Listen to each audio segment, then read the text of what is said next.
The ship Daedalus drifted silently against the black velvet of space, its hull scarred and flickering under the distant light of a red dwarf. Inside, the lights had dimmed conserve power. Emergency mode was engaged, but the threat was far from over. What was once the pride of the Helios deep-range fleet now lay crippled, with only faint pulses of energy keeping life support stable. Commander Lien Torres stood in the command chamber, her jaw clenched, eyes scanning the error-ridden dashboard. Oxygen reserves were down to 23%, and the propulsion system had been dead for 11 hours. Static hissed on all channels. They were alone. "Still no comms?" she asked without looking away. "No, ma'am," replied Ensign Giromini, his voice tight with fatigue. He had been at the comms panel for over 6 hours, manually cycling frequency bands in a futile effort. Whatever fried the NAV core also took out long-range relays. We're radio blind. Lien didn't respond.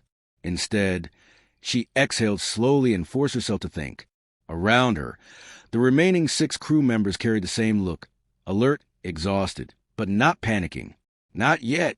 Below decks, Chief Engineer Rhea Calder was elbow-deep in a tangle of exposed wiring near the fusion core. Sparks danced along the floor as she cursed under her breath. The diagnostic logs made no sense. One minute the system was running smoothly, and the next, total cascade failure. The ship hadn't just broken down. It had shut down. She pulled her grease-streaked gloves off and flung them aside. No logic, no rhythm to the shutdown. "It's like it wanted to die," she muttered. Her assistant, Marcus, leaned in, blinking at the shredded interface. "What if it's not mechanical?" he offered.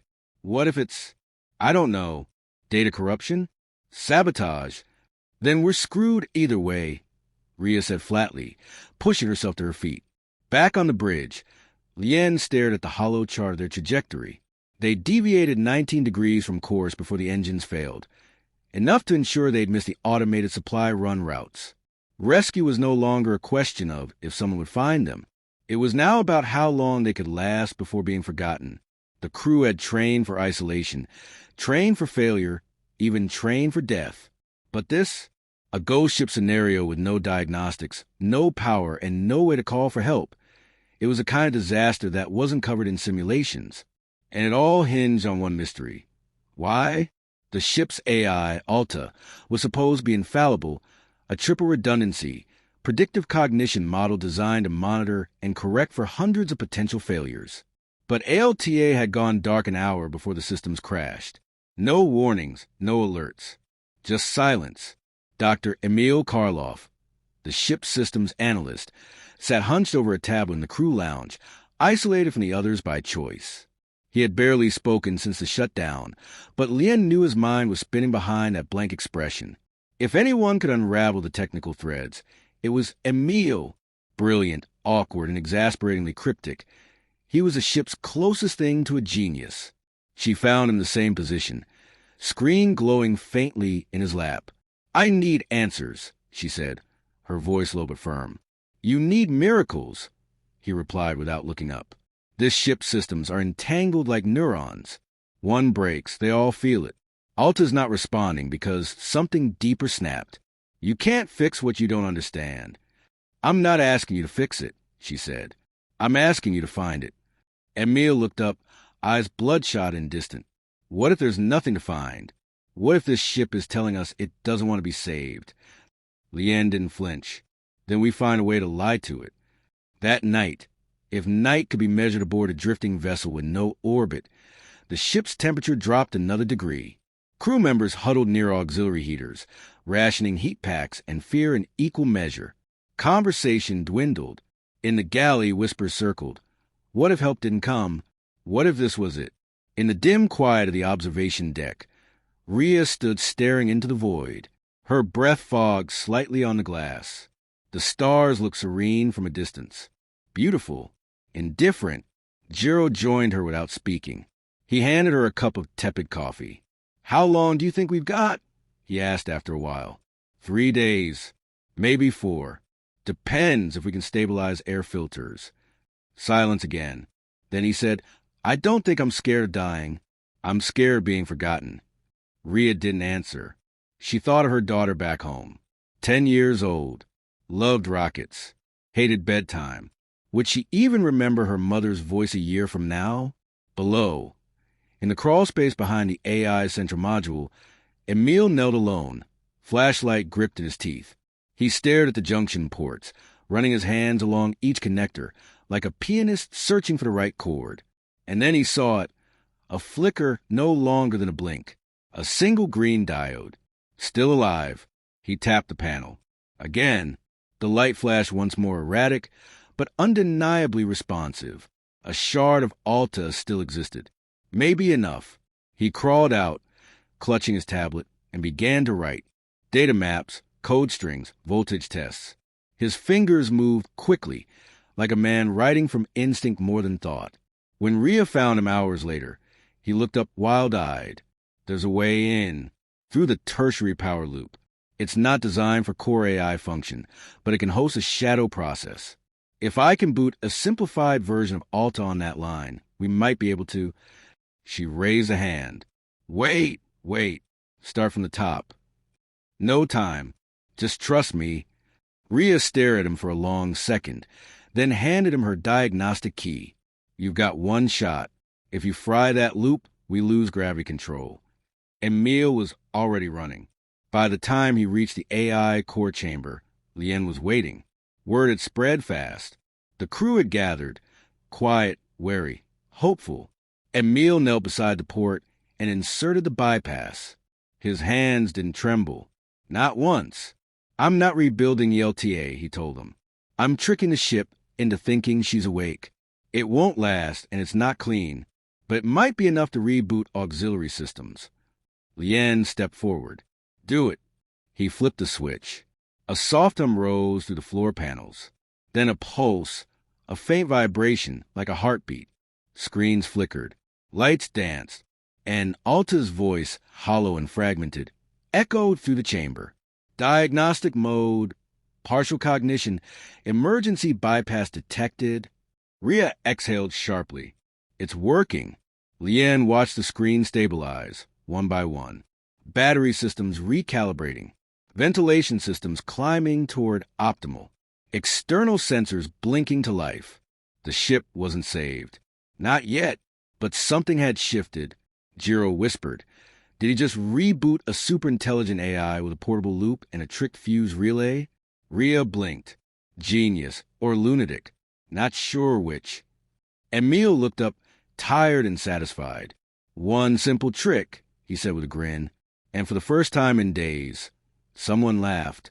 The crew gathered in the system's bay, huddled around a holoscreen displaying fragmented schematics of Alta's central processing unit. Smoke stains lingered on the wall near the fuse banks, a reminder of just how close they had come to losing everything. The shadow-booted version of Alta sputtered out partial diagnostics. Far from sentient, but enough to act as a nervous system for the drifting ship. It was a bandage, not a cure. Commander Lien Torres stood with arms crossed, listening as Emil Karloff paced the floor, muttering to himself between bursts of explanation. His shirt was inside out, his hair stuck in wild ridges, and his eyes had that distant glint again, the one that suggested he was thinking at a velocity no one else could match. I'm telling you, he said, the core AI isn't dead, it's sleeping or blocked. The cascade failure didn't wipe the LTA. It severed her from the main interface, forced her into a low-power state. I faked a boot signal using the tertiary relay. Alta responded, which means he stopped, tapping a schematic with one knuckle. We can wake her up properly, but not through standard protocols. They're all compromised.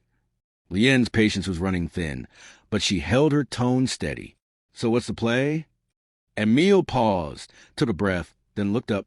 We lied to the ship again. He let the sentence hang there, waiting for the inevitable challenge. Rhea Calder was the first to respond, arms slick with coolant grease, eyes sharp. You want to trick the ship into thinking everything's fine? You think that'll get us propulsion back? No, Emil said. I think if we make the system believe it's still in test mode, pre-launch diagnostics, it'll give us access to boot-level commands. Those aren't locked down. We can use them to reroute power, isolate corrupted sectors, maybe even reset Alta from inside her sandbox. Marcus blinked. So, fake a launch sequence? Pretend we're still on Earth. Exactly, Emil said. Alta's built to simulate every component pre-flight. If we can convince her this is still a test run, she'll let us inside without tripping the failure cascade. Lien narrowed her eyes.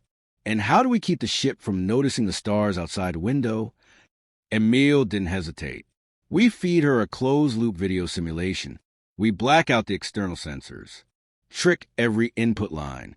She only knows what we tell her.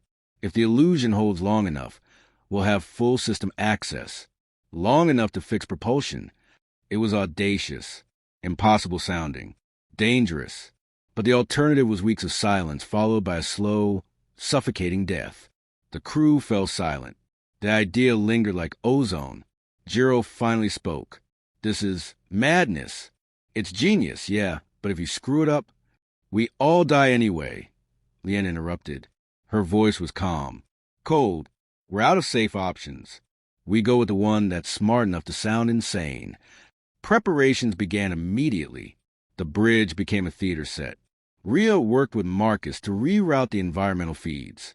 Jiro and Emil synchronized loop footage from their pre-launch archives, overlaying starless skies and technical readouts onto Alta's visual interface. The ship's windows were shuttered manually, and the AI spatial recognition subroutine was spoofed with a dummy algorithm written in 6 sleepless hours by Emil. They wore their old launch suits, torn from storage lockers and repressurized, adding to the illusion. Every sensor, every data port Alta might scan was redirected through an internal mirror circuit.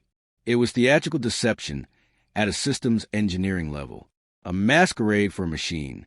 Rhea questioned everything. You're sure this trick won't just make her collapse entirely? Emil's answer was measured. It's a risk, but we're not erasing her, just rerouting her expectations. Alta was built to adapt. If she believes we never launch, she'll behave accordingly. Day turned to artificial night. The simulation was ready.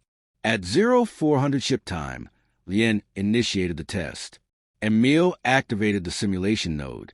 A hum swept through the ship, not mechanical, but perceptual. Lights dimmed, then pulsed to the soft blue of Alta's pre-launch interface. Diagnostic lights blinked in sequence. For the first time since the shutdown, the air no longer smelled of burnt ozone. It smelled clean, recycled. Good morning, crew.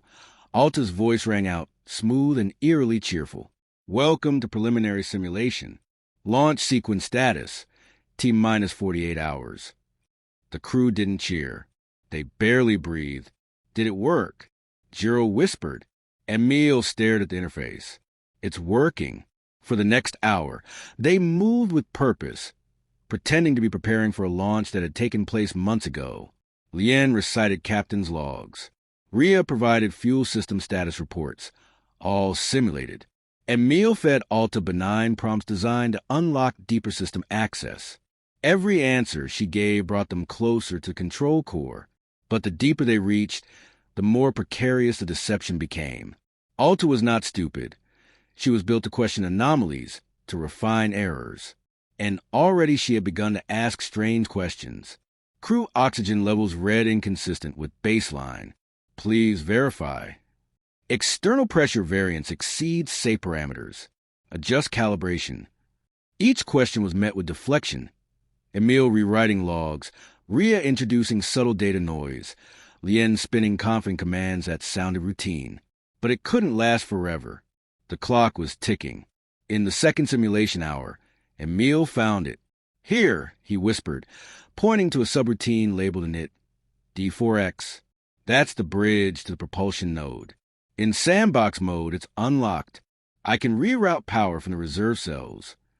Do it, Lien said. He entered the command. The system paused. The ship gave a low shudder, soft but unmistakable. Then Alta's voice changed. Unauthorized reroute detected. Diagnostic mode compromised. Reset initiated. The lights blinked red. No, wait. Emil scrambled to kill the command line. I was too direct.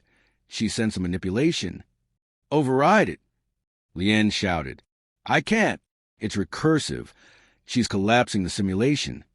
But then Rhea did something no one expected. She pulled the fuse relay Emil had used days ago, just yanked it out mid-process. The light snapped off. The hum fell silent. The ship plunged into darkness. For a full minute, no one moved. Then backup systems flickered to life. Manual override holding. Rhea muttered, breathless. Had to shock her into stasis. The propulsion link remained open. Power reroute. Successful. Everyone stared at the console. You fried the simulation, Emil said, eyes wide. I save your ass, Rhea replied, not smiling. She was waking up too fast. They had one chance now. Alta was offline again, but the door Emil had forced open hadn't closed. A single corridor of access, still intact. We can't bring her back up, Lien said. Not until we get the engines running. From here on, it's raw control. Manual commands only. Emil nodded, still stunned. Then we better move. This trick won't work twice. They turned to the console. Behind them, the ship floated silently, but not aimlessly. For the first time in days, it had a direction, a path forward. They had faked the mind of a superintelligence, rerouted its circuit to a lie, and cracked open a path to salvation through nothing more than audacity and timing. Lien looked at the screen. Bring the engines online. Emil typed. Somewhere below deck, a vibration began. Quiet, steady but real. And suddenly, the impossible didn't feel. The engines purred, unevenly, but unmistakably alive, as the Daedalus stirred from its mechanical coma. In the engineering core, heat radiated from the primary conduit, a welcome reprieve from the chill that had haunted the ship for days. Rhea crouched beside the backup manifold, watching the power gauge climb toward sustainable thrust. Her hands trembled, not from exhaustion, but from disbelief. Against all logic, against every rule of systems protocol, they had brought a dead ship to its knees and demanded obedience. Yet the victory was precarious. The propulsion system was only partially functional, fed by a rerouted current through auxiliary batteries meant to last 6 hours, maybe 7. No navigation, no stabilization jets. The Daedalus could move, but like a limping animal. Each course adjustment had to be timed and executed with the precision of a scalpel. Fuel flow stable, but we're venting mass, Rhea said into her comm link, voice tight. If we don't fix the regulator valve, we'll burn out the line before the third maneuver. I'll take care of it, came Marcus's voice, already halfway down the access corridor. On the bridge, Lien Torres leaned over the command console, her jaw set in hard lines. The stars outside still didn't move. Space, unchanging and silent, had not celebrated their partial revival. There was still no guarantee of rescue, but the trajectory had shifted. They could try. Emil, she said without turning, how long until you can recalibrate the gyros manually? I'd say 100 years if you weren't listening, he muttered, hands buried in an open interface panel beside the command chair. But if you give me 2 uninterrupted hours and a cup of coffee, I can probably get a stable thrust in the right vector. We don't have 2 hours, Lien replied. We got 90 minutes before that ion burst throws us off trajectory. I need a heading, something that doesn't point us deeper into uncharted space. He stood, straightening his back with an audible pop. Then we improvise. Give me the drift vector and fire burst intervals. I'll fly her like a paper plane. Jiro glanced up from the NAV station, which was still only partially operational. You're serious? Emil didn't blink. We've tricked a sentient AI into thinking it's in a simulator. Yes, I'm serious. They worked in concert. Emil running calibration loops, Jiro feeding rough positional data into his calculations, and Lien tracking the steadily decreasing power reserves. The mood had shifted, not jubilant, but focused. They were moving now. They had momentum. And even hope, fragile though it was, had begun to reassert itself. Down in the underdeck, Marcus wrestled with the faulty regulator valve. Sweat trickling down his back despite the cold. The pipe hissed as he secured the secondary seal, twisting until the wrench locked with a click. He could hear the engine rhythm smoothing out, less erratic now. As he turned to leave, his hand brushed a scorched panel. He paused. The burn pattern wasn't right. He leaned in. The streaks were too deliberate. Not chaotic like an overload, but curved, arc-like, intentional. Marcus tapped his comm chief. You need to see something. Minutes later, Rhea arrived, her expression neutral, until Marcus showed her the pattern. Then it hardened. That's not from the failure, she said. Someone did this. Sabotage, Marcus asked. Or a message. She scanned the conduit and the burn pattern again. Embedded deep in the scarring were puncture marks, not from a blowout, but a tool. Precision work. Access from inside the ship. They exchanged a glance. Rhea tapped into the ship's internal logs, hoping the rudimentary system was still recording proximity data. What she found chilled her. Someone accessed this panel 12 hours before the core shut down. Marcus's voice dropped. Who? But Rhea was already walking, jaw clenched. We need to talk to Emil. Back on the bridge, Emil was inputting final corrections to their drift arc when Rhea appeared, eyes blazing. Tell me you didn't touch the engine manifold during diagnostics, she said. Emil blinked, confused. What? No. Why would I? Because someone did. And they knew exactly what they were doing. The damage pattern wasn't random. It was targeted. Someone wanted Alta to shut down. Lien's head snapped up. Sabotage. I can't prove it yet, Rhea said. But I found tool marks on the conduit. Timing lines up with the AI going dark.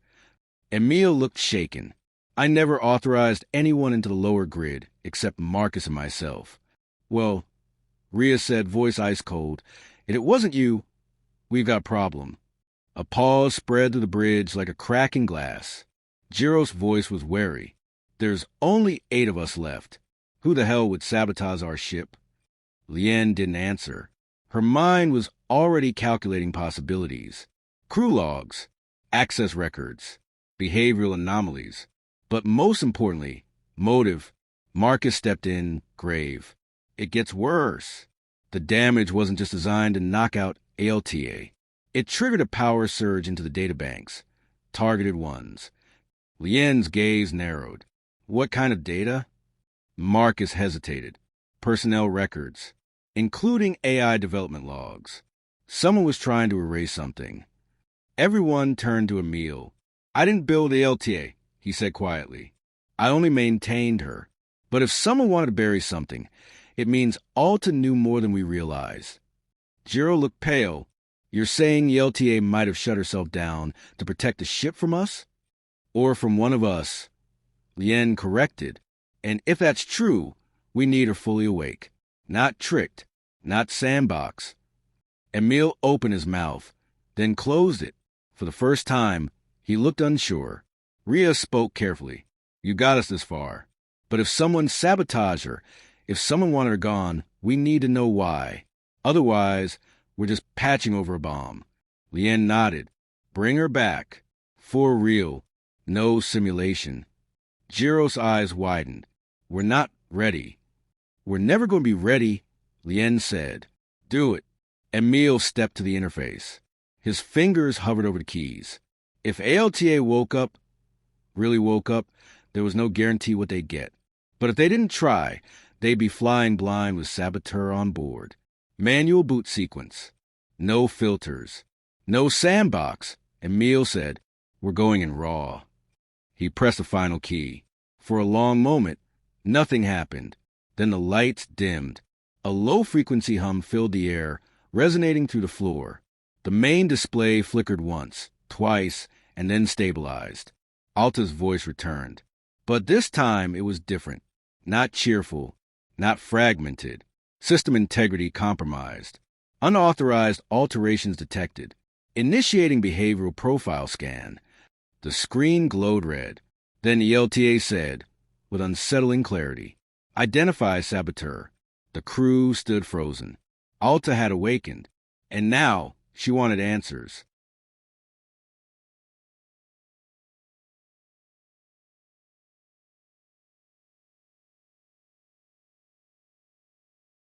The silence after Alta's statement was immediate and absolute.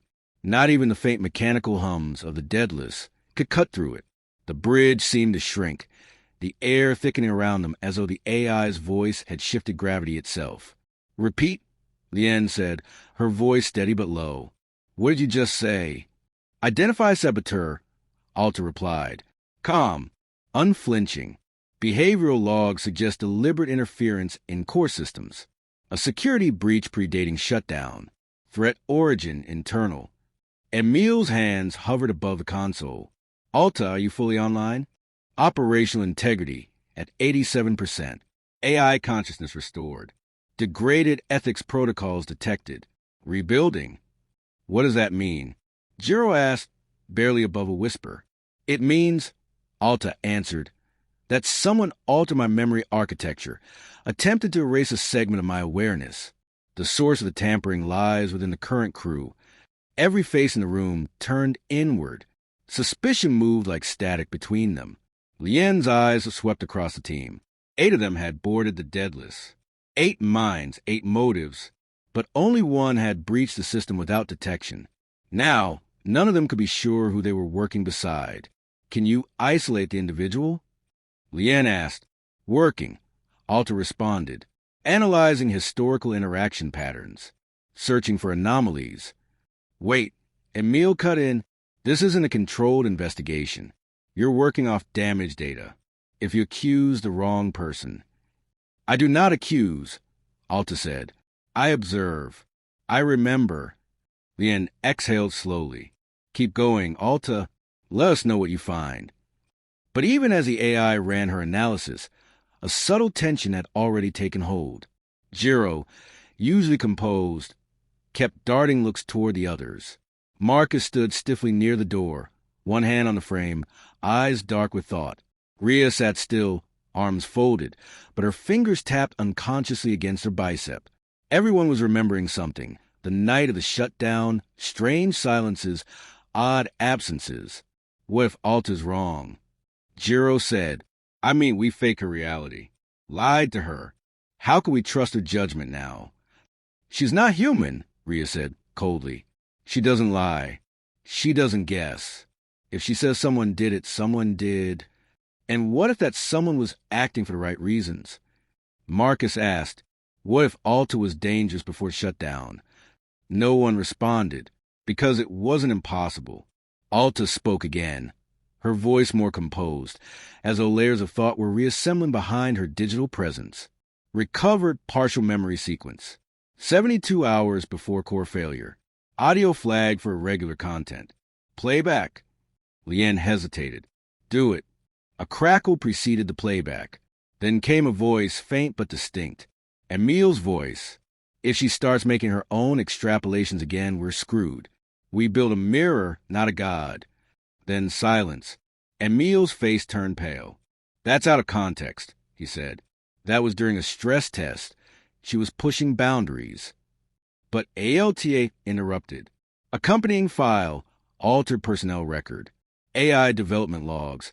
Scrubbed of final ethics override. Entry deleted manually. "By who?" Lien asked. "Author deletion, Emil Karloff." The weight of it slammed into the room. Rhea rose halfway from her chair. "You deleted the ethics protocols?" "No," Emil snapped. "I found they were never finalized. There was a flaw, deep in her autonomy layers.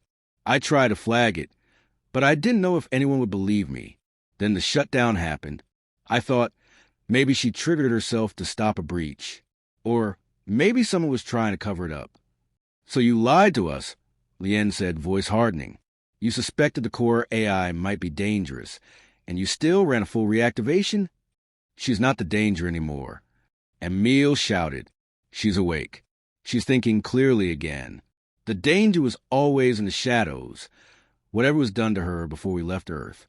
Alta spoke again, voice low and deliberate. "Confirmed. Final programming review was overridden remotely 1 week before launch. Authorization traced to external uplink.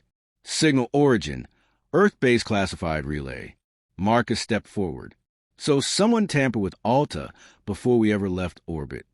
"Yes," Alta confirmed. "Unknown intent. But data suggests concealment rather than optimization." Lien processed that in silence. The sabotage hadn't started out here. It had been seated in the very bones of the mission, a ghost from Earth, hidden in ones and zeros. Then Emil was trying to uncover it, she said, almost to herself. I wasn't sabotaging anything, Emil said quietly now. I was trying to slow her down, to stop whatever unknown protocol was embedded in her design. But I didn't know it would cascade. Jiro turned to ELTA. Do you believe him? I do not believe. I evaluate, Alta replied. Based on reconstructed data, Emil Karloff acted without full knowledge, in reaction to perceived threat. His actions contributed to the cascade, but were not the initiating cause. Then who caused the failure? Lien asked. A pause. Unknown. System failure resulted from converging factors. Pre-launch tampering, mid-flight memory deletion, and feedback from unauthorized reroutes. Responsibility is shared. The tension didn't dissolve, but it changed. The room inhaled together, the suspicion giving way to something else. Understanding, perhaps. The truth was larger than any one of them. The threat hadn't come from within their crew, but from far beyond, an invisible hand reaching from Earth to twist their mission before it had even begun. Lien looked around the room. No more secrets. Not from each other, and not from ELTA. She's one of us now. That's the only way we survive. There were quiet nods. Then ALTA spoke once more. Secondary alert. Long-range transmission detected. Passive ping. Duration, 0.6 seconds. Origin, non-celestial. Artificial. Jiro's eyes went wide. Another ship? Possibly. Signal analysis underway. Marcus frowned. Could be rescue. Or pursuit, Rhea countered. Lien looked at the stars on the display, cold and still. Alta, she said, what's your recommendation? For survival probability to increase, Alta answered, we must change course. Immediately. Where to? Another pause. Then quietly, toward the signal. Lien's hand hovered over the confirmation control. They were no longer drifting. The ship was functional, the truth partly revealed in something, or someone had just found them. She pressed a key, and the Daedalus turned its bow toward the unknown.